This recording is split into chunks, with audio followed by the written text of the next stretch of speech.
šodien ejot gar šo Kandalīnu Goa piekrasti, kura jau ir krietni atdzīvojusies. Šodien ir 5. oktobris, 25. gads. Visur jau ir saules sargi un tūlīt jau kioski vērsies vaļā, kafejnīcas. Un drosmīgie jau arī iebrien jūrā. Jāsaka, ka es jau arī 5. dienu peldos.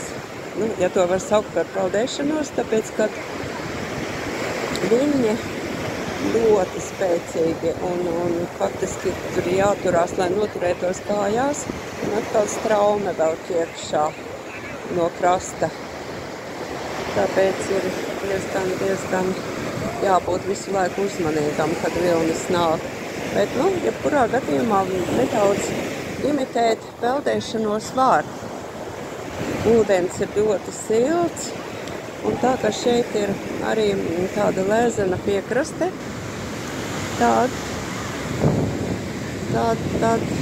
var riskēt. Gan reku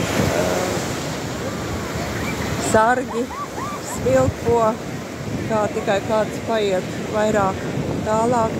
Nesen vēl pirms kāda mēneša vispār nedrīkstēja pietuvoties tuvumā.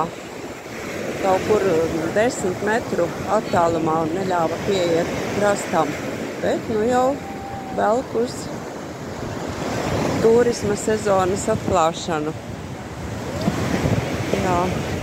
Un fiziskā slodze, es teikšu, tā mēģinot noturēties kājās un imitējot peldēšanu, ir diezgan laba gan kājām, gan rokām. Jā.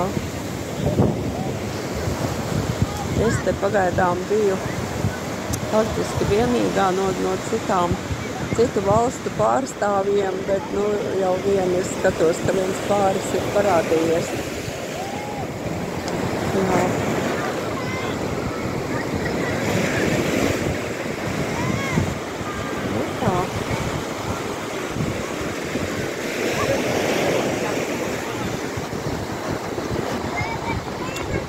Ejot gar šo Goa Kandalīnu piekrasti, es gribu aprunāties par tādu lietu, tādu jautājumu, kā sākt biznesu.